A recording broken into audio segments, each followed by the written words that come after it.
Ayo, Cardinal fans! Welcome to the newest Cardinal Conversation Podcast, bringing you all the ins and outs of Otterbein athletics. Now, here is your host for today, Sports Information Director Adam Prescott. Welcome, everybody, to the very first episode of the newly created Cardinal Conversation Podcast. I am your host, Sports Information Director Adam Prescott, here to bring you all of the ins and outs of Otterbein athletics through interview segments with coaches, athletes, alumni, and who knows, maybe some few special guests. Today, on our first episode, I am very happy to be joined by two members of our undefeated, nationally ranked women's soccer program, head coach Brandon Koons and sophomore defender Haleigh Guerra. How are you guys doing today? Good. I don't know if I had I need some enthusiasm. You have a lot of energy over there. Man, you guys are still waking up. Brandon, of course, in his 19th season at the helm, kind of getting old, I guess. Far and away the winningest soccer coach or women's soccer coach in OAC history. He led the program to 8 conference regular season titles, 5 tournament titles, and 6 NCAA appearances. Can you believe that you've been around here this long? Even longer, I guess, being a student and an assistant. No, it goes super fast. And I always used to look back and see it in these like 4-year segments where I could see I could have gone through school again or I could have done it again, and I've lost track of that. And I had one of our athletes from 18 years ago came back the other day to visit and just catch up, and thinking that she was here 18 years ago was crazy to think about because she seemed like such a young kid at the time. So yeah. But yeah, it goes way too fast. Yeah. Sitting to his left is sophomore Haleigh Guerra, listed as a sophomore, but actually your first year at Otterbein. Yeah. Been at a few schools before, transferred in here. For those that may not be aware of your college journey so far, why don't you give people kind of a brief description of kind of where you've been and how you got here? Okay. Briefly, I guess. Freshman year, I ended up going to University of Texas to play soccer. And then after the first semester, I realized didn't want to be so far from home. Tried to come back a little bit closer. Yeah. And ended up at Indiana University for my sophomore year. And then after that, decided wanted to be even closer to home and found Otterbein. Yeah. Yeah. Yeah, now you're finally back in Ohio. Right? Finally back close to home. I just hope she doesn't try to get closer next year. Yeah, go back up there. Yeah. This is close enough. I know there's a kind of a wild story of Haleigh's recruiting visit to campus. I'm sure, knowing you as a coach, did your research and realize who she was and kind of her promise as a player. I think there's a tattoo story in there where you suggested you would be willing to get a tattoo on your arm if she came here. I don't want you maybe get both sides of your perspective on that visit and how that day went.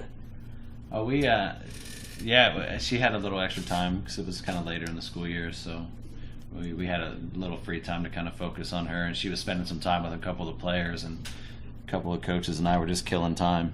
And as we went into grab something to eat into the Westwood, we passed one of the tattoo parlors, and I asked them what a mock-up of a tattoo would look like if I had one in her honor with her name and her jersey number and all that. And the guy not only mocked one up for us, but he put it on my arm. That's so awesome. It looked like I had a real tattoo. So next time I showed up and saw her, I saw her like glance at my arm, like, "What in the world did you do?" Yeah. Haleigh, what was your impression of that, or I guess your visit to campus as a whole? Obviously, it worked, right? Yeah, it definitely worked. But earlier in that day, he mentioned another practical joke. He's like played on people that day, so I was kind of like, okay, I figured they were a funny group of staff. So I actually thought maybe eventually something would happen, but I definitely did not think that day. Within the first 15 minutes of being on campus? Yeah, but it was funny. Yeah. The whole staff was involved. Yeah. I guess first things first, we have to address that you and I are probably the two coolest people up here in the room, both being from Canton, Ohio. Yeah. I went to Glen Oak, you went to Jackson. It's in the same conference, kind of rivals, I guess we'll say. Kind of an interesting, maybe uncommon high school career for you. You only played 2 years and then took the next 2 years away from playing at the high school level to focus on some other soccer outside of there. Talk about that a little bit and what led that decision to come about. Yeah, my freshman year and sophomore year, I really wanted to play high school soccer, and I knew our high school team was pretty successful in the past, so I wanted to, and I grew up playing for my high school coach when I was really young, so I knew I wanted to play and be involved and have some school spirit and be a part of the athletic program there. And then my junior year and going into junior year, my club coach started a new team for fall where we would play against like other college teams and try to see where we were and play a more competitive kind of environment. So I decided that was probably the best for me in order to continue my growing in my soccer ability and like grow in my physical ability as well in soccer. Yeah, that's awesome. Brandon, you guys are 6-0-1 right now. You're ranked 19th in the country. Obviously, a lot has gone well to begin the year. What has stuck out the most to you?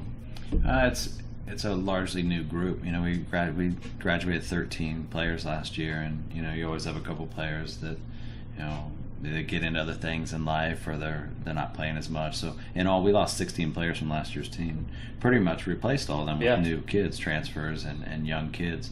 So yeah, I showed up to your guys' meeting to begin the year. I didn't recognize almost anybody. Neither did I. Neither did you, yeah. But no, they're very young, so they don't know. Like, we win our first game, and we go into overtime, and they were ready to shake hands with the other team. A lot of kids didn't even realize we played overtime. So to give you an idea of the lack of stress and anxiety they had going into overtime, they didn't even know it was happening. And so they go out in the field and they win the game. And the next day they're losing, pretty quickly in the game actually, and slowly chipped away and came back and won it. And it's just a bunch of young kids that don't know. Like, I'm excited for conference play to start. We open with Capital and Northern. Yeah. And a lot of the kids on the field, they have no history with that. They have they don't know that a team beat us last year or that we have a rivalry going. They're just going to step out on the field and play. Mm-hmm. And it's fun watching them step out on the field and play because they're also pretty good. Yeah. You guys, you won conference titles in 04, 05, 06, then again in 08, 09, and 10 with some pretty strong nucleuses. Nucleuses. I'm not sure what that word would be. I was a sport management major, not an English major. But I don't want to get too far ahead of ourselves here, but with such a young group, I think you started 10 underclassmen in your last match. Do you feel like you're on the brink of another one of those stretches? It's a neat, obviously, we'll never know until 2 years from now, 3 years from now, 4 years from now, but you always think there's the potential for that. And it's weird because each of those classes that you mentioned had some eerie similarities, mm-hmm. and this group has the same thing. There are kids that I could say, this kid is exactly like that kid, or these kids came from the same place. And it was weird. I had a lot of kids that had come from a club team of mine in that 8, 9, and 10 era, and there were 2 kids that came from a rival team, and there was a transfer in that group. And then this year we had a lot of kids that came from a club team I had, plus 2 kids from a rival team, and a transfer came in. It was just like an eerily similar group of kids, and they're all comparable in ability too. Yeah. Haleigh, what's it been like for you? Obviously your third school now, but again, a new experience of trying to fit in with a new group of girls and acclimate yourself. This one's been incredibly awesome. Everyone here has been so welcoming. The upperclassmen, the freshmen, everyone get along so well. It's kind of been crazy how great friends we are, and it feels like we've been here for months, and it's only been like August and September so far, so it's been such months. Months. Okay, I meant That's all right. Has she, obviously we talked about preseason about her potential and whatnot. Has she been what you've expected more? I mean, absolutely. And just the experiences she's brought with her too, and it's kind of nice. She's kind of like a freshman for us with a junior's mentality, mm-hmm. and a junior's experience, and an experience at a really good level. So, and like she was alluding to with the nature of the team too, she just fits right in that group, and it's a different group altogether in the way they play and the way they behave from the last couple of years. And not that it's better or worse, it's different, but it's good. It's really good. Mm-hmm. Haleigh, has anything surprised you so far about the campus, the surrounding area? I know you're an equine pre-vet major. We can get to some animal stuff later, but anything surprised you that maybe, obviously you made a decision to come here, but that you've learned since you've been here? I love how close-knit and everyone is. Like, you can walk down campus and you find someone you already know and say hi. It's kind of awesome that you know so many people on campus. And I didn't realize how close you are to everything being in Westerville. Like the uptown, downtown of Westerville, and then being so close to downtown Columbus as well. You have anything you want to do. Yeah, I was going to ask how familiar you were with the Columbus area before you got here, and what you've maybe been able to experience outside of Westerville since. I'm sure you've probably been to a crew game by now, right? Yeah. And IKEA. IKEA. Yeah, that's the big thing, yeah. You'll go broken there. All right, well, that's going to wrap up part 1 of our segment here with women's soccer coach Brandon Koons and sophomore defender Haleigh Guerra. We're going to take a quick break, and we'll be right back in a couple minutes. As the official sports medicine provider of Otterbein Athletics, Ohio Health is proud to keep the Cardinals healthy and in the game. Ohio Health is available 24/7 to care for your athletes. Just call 614-566-GAME to schedule a same-day appointment. Ohio Health. Believe in we. From the Sports Information Desk, this is your Cardinal Sports Minute. Otterbein men's golf team wrapped up its 5th straight win at the OAC Fall Invite on Monday, claiming the event by 11 strokes over John Carroll, led by top medalist Austin Wells, who finished 4 under par for the Cards. Women's soccer moved up in the D3 national rankings prior to Tuesday's 4-1 win at Bluffton, a game which freshman Priscilla Severin scored 2 goals to lead the Cards. Volleyball also remains undefeated at 11-0 now after taking down Mount Vernon Nazarene Tuesday night 3-1 inside the Reich Center. Senior Morgan Lowenkamp and junior Alana King-Mendenhall combined for 27 kills for the Cards, while junior Andrea Miller dished out a match-high 48 assists. Men's soccer made it 3 wins in a row Wednesday night following a 2-1 victory over Denison at Memorial Stadium. The sophomore Kennedy Mensah scored for the 3rd straight game, and senior Brian Luckscheider notched his first goal of the year. Men's and women's cross-country teams also earned their way into the national spotlight this week. The men's squad making its first appearance since 2005 at number 35 in the latest D3 national poll, while the women's squad checks in strong at number 32. On tap for the weekend is volleyball at the Carnegie Mellon Invitational in Pennsylvania, a 2-day event beginning Friday as the Cards will play 4 matches against some top competition. Women's tennis wraps up the fall portion of its schedule at the ICAA Regionals Friday through Sunday at Oberlin. Football, looking to improve on its 3-0 record, takes a trip to Ada on Saturday for a matchup against Ohio Northern. Kickoff set for 1:30 p.m. Women's soccer will enjoy the weekend off from competition, while the men's team hosts Earlham Saturday night at 7 p.m. inside Memorial Stadium. Last but not least, women's golf wraps up the weekend slate for the Cards as the team competes at the Ohio Dominican Invite Saturday and Sunday at Cumberland Trail. That's your Cardinal Sports Minute. For all the latest updates, follow us online at OtterBeinCardinals.com and on Facebook, Twitter, and Instagram at Otterbein Sports. And we are back here in the Memorial Stadium press box. I'm SID Adam Prescott, once again joined by women's soccer coach Brandon Koons and his sophomore defender Haleigh Guerra. Brandon, kind of wanted to transition into a little bit of a more lighthearted theme here for our second segment. I want to play a little game. Person most likely to on your team. I'm going to give you guys a couple of topics, and I want you guys don't have to agree on it. You can have different answers if you'd like, but we're going to go through a few different options here, and I want to get your guys' perspective on who might fit each role. Let me pull up our roster here so I can see it. Yeah, there you go. So many new players. Haleigh seems pretty confident here that she's already going to know. I'll figure it out. First, I want to know who's the most likely person to become rich after college. Oh. You'd probably know better than I would. And I'll need a why, too. I'll need an explanation. We have a couple kids on the team that already are pretty rich, so they're off to a good start. Yeah.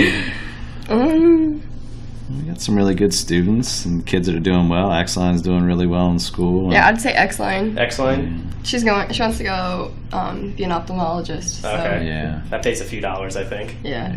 She's already in a lot of mentorship programs in our school's mentorship program and things like that too. So she's got her goals set pretty high. Gotcha. Katie X-Line, most likely to be rich after college. Most likely to give their money to charity. Probably Cassidy, don't you think? Yeah, definitely Cassidy. Cassidy's always smiling and looking out for other people, and I'm going with Cassidy. Yeah, 2 for 2 you guys are going to agree on. Who's most likely to punch a wall? Well, I'm going with Izzy. Yeah, Izzy. Gotcha. Why is that? Has she already punched a wall? Is that why you're saying that? I don't think so. I just see... I think she has a fiery attitude sometimes. That's easy to get under her skin, get her riled up a little bit. Yeah. Most likely to marry a celebrity. Holy cow, that's a tough one because some of the people I might say I know have boyfriends right now, and if I don't want to get them in trouble. Come on. No, what do you think, Haleigh? Give me something. I'm going with Ashley Ravenstein. I'm gonna go with Priscilla. You're gonna say Priscilla? Yeah. Why's that? I just feel like she's an outgoing person and would try to find one. Yeah. I don't know. I feel like Ashley's going to become like a viral, like internet sensation somehow, and that's how she's going to meet someone famous, I think. Most likely to fall asleep in class. X-Line. X-Line again? Yeah. Is she always sleeping on the bus? She does so much that she's always tired.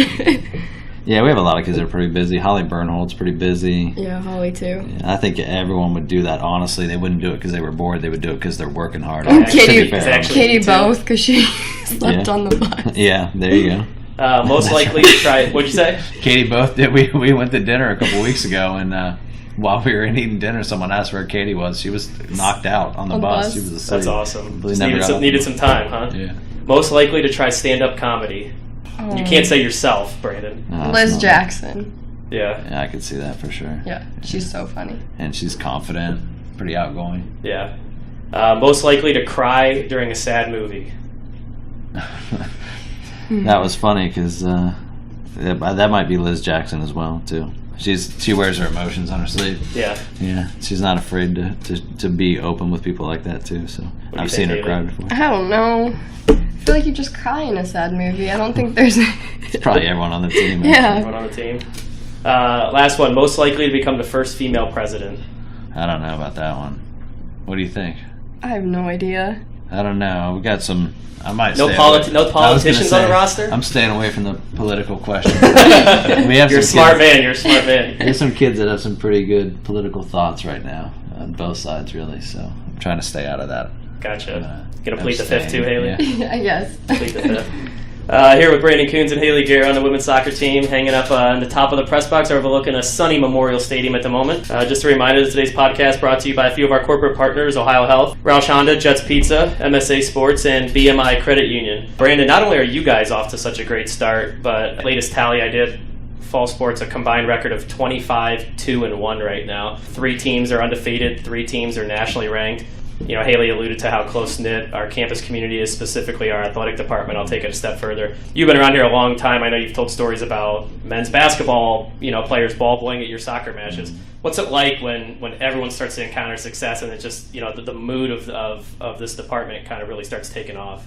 I mean, we've always had just good camaraderie between teams, as you kind of alluded to there. And everyone's doing well. I mean, the golf coaches in my office the other day, and we were talking, and they're up and running and doing really well right now, and cross country's up and running, I guess. Yeah. But now they're doing really well. You've been using, you think of that one last night? Just now. But yeah, the men's team did really well last week. The women's team did really well. So it's always, everything gets a little bit easier when you're winning, and things are going to get a lot tougher because we're all starting conference play now too, and the games become a little bit more meaningful and that kind of stuff. So, but it's a lot more fun around. Just everyone's in a light mood. All the coaches are, we're all being realistic about where we are now too. But it's just a lot easier when you're winning. So everyone's smiling and getting along and bouncing in and out of each other's offices, and it's fun. Yeah. Talk about getting to know each other and kind of becoming a family around here. One thing I've gotten to know about you over the years is that you probably own more electronic gadgets than a 12-year-old boy. How often does your wife Barbie get mad at you for blowing a paycheck at Best Buy or Amazon? It's the toughest part. It's not so much the money right now, is it's like she has this Find My iPhone app, and if I pull, I feel like a notification hits her phone if I pull in the parking lot at Best Buy, because I get a text right away. She's like, "Are you at Best Buy right now?" So, but yeah, and I haven't been spending as much lately, but man, I'm on the verge of doing so. There's some pretty cool stuff coming up. Got drones and PlayStations and cords and wires and controllers and all kinds of stuff. You have 2 daughters, Mackenzie and Madison. Your oldest, I think, is 16, just started driving. How's that been as a father? She's 17 now. 17 now?